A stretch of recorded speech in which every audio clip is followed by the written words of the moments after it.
Okay, let's start.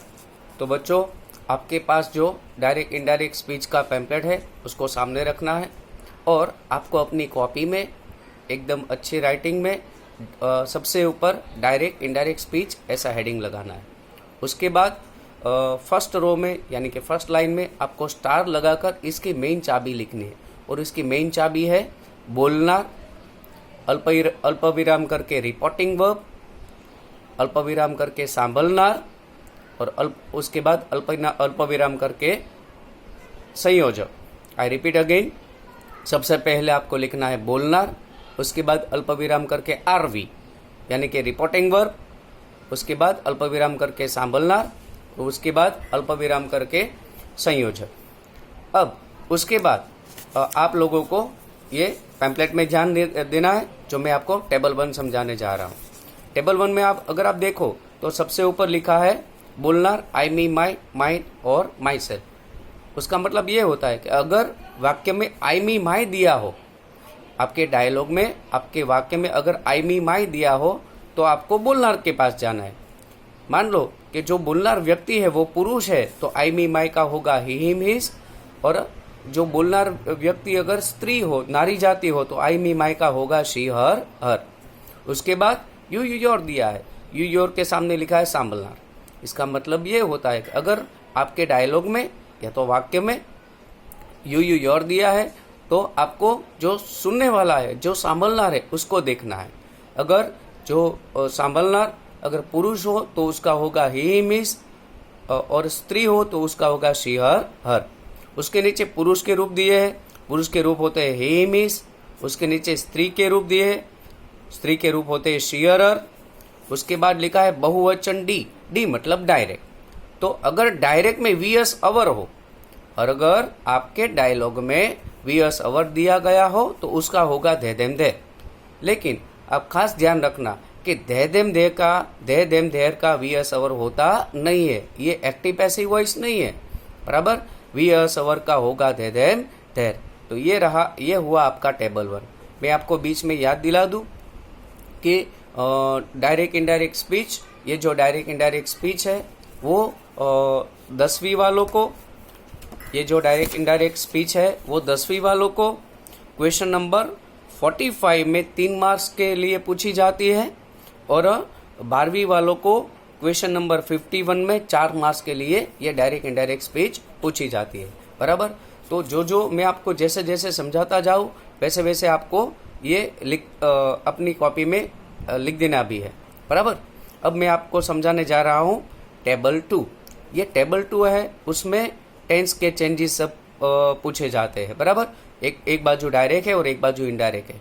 और मैंने आपको लास्ट ईयर उसकी कंप्लीट नोट भी करवा दी है, बराबर। वो तो आपके पास होगी। चलो हम स्टार्ट करते हैं अब टेबल 2। अब डायरेक्ट और इनडायरेक्ट, डायरेक्ट इनडायरेक्ट में पहले डायरेक्ट की जो साइड है, बराबर, तो उसमें ये देखो ये टेबल 2 है। तो ये टेबल 2 में जो डायरेक्ट वाला विभाग है उसमें दिया है इजेमार, बराबर। तो इजेमार का होगा वॉज वेयर। अगर इजेमार दिया है आपके डायलॉग में तो उसका क्या करना है, वॉज वेयर। इजेमार का मतलब सादा वर्तमान काल या चालू वर्तमान काल भी आता है, आते हैं। चालू वर्तमान काल में भी इजेमार आता है और उसका होगा वॉज वेयर, मतलब सादा भूतकाल या चालू भूतकाल। उसके बाद वॉज वेयर सामने लिखा है हेड या हेड भी। तो वॉज वेयर के बाद आप जरा लिख लो कि वॉज वेयर प्लस आईएनजी वाला रूप हो तो, वॉज वेयर के बाद अगर आईएनजी वाला रूप हो तो ही उसका हेड बीन करना है। अब हेड के बाद अभी के लिए राउंड कर दो। अगर वॉज वेयर के बाद अगर आईएनजी वाला रूप हो तो उसका हेड बीन करना है, ठीक है। उसके बाद हैवेस प्लस हैवेस का होगा हेड। अगर हम टेंस के हिसाब से देखें तो पूर्ण वर्तमान काल का पूर्ण भूतकाल। उसके बाद डू डज का डीड, लेकिन डू डज के बाद आप लिख लो डू डज प्लस नॉट। अगर डू डज के बाद नॉट हो तो ही उसका डीड करना है, वरना उसका डीड होगा नहीं, ठीक है। ये बात आप जरा ध्यान रखना। उसके बाद लिखा है deed plus V1, deed plus V1, बराबर। अगर मूल क्रियापद यानी V1, तो अगर डीड प्लस V1 हो तो उसका होगा हेड प्लस V3 यानी कि सादा भूतकाल का पूर्ण भूतकाल। उसके बाद कैन का कुड, मे का माइट, शैल विल का वुड, ऐसा नहीं करना है। शैल का शुड और विल का वुड ऐसा नहीं करना है, शैल विल दोनों का होगा वुड। उसके बाद दिस का दैट और धीस का धोस।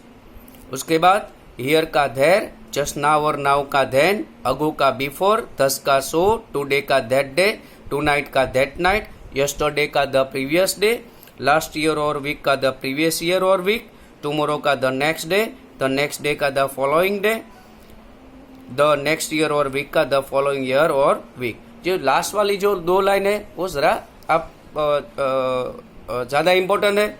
उसमें लिखा है मूल क्रियापद। मूल क्रियापद यानी सादा वर्तमान काल, और ब्रैकेट में आपको लिखना है V1। तो उसका इनडायरेक्ट में होगा भूत क्रियापद यानी सादा भूतकाल, और ब्रैकेट में आप लिख लो V2। तो मतलब ये हुआ V1 का करना है आपको V2। अब लास्ट वाली लाइन में भूत क्रियापद यानी सादा भूतकाल, ब्रैकेट में आप लिखो V2, और उसके सामने इनडायरेक्ट में पूर्ण भूतकाल तो आप ब्रैकेट में लिख लो हेड प्लस V3। मैं लास्ट वाली दो लाइन में दूसरी बार रिपीट करने जा रहा हूं। मूल क्रियापद यानी V1 का होगा V2, और एकदम लास्ट में भूत क्रियापद यानी V2, तो V2 का होगा हेड प्लस V3 बराबर। इजेमार का वॉजवेर यानी सादा वर्तमान काल का सादा भूतकाल। आई रिपीट अगेन, इजेमार का वॉजवेर सादा वर्तमान काल का सादा भूतकाल। वॉजवेर प्लस ING वाला रूप हो तो ही उसका हेड बीन करना है, वरना करना नहीं है। हैवेज का हेड मतलब के पूर्ण वर्तमान काल का पूर्ण भूतकाल। डू डस के बाद अगर नॉट हो तो ही उसका डीड होगा, वरना होगा नहीं। ये बात आप ध्यान रखना।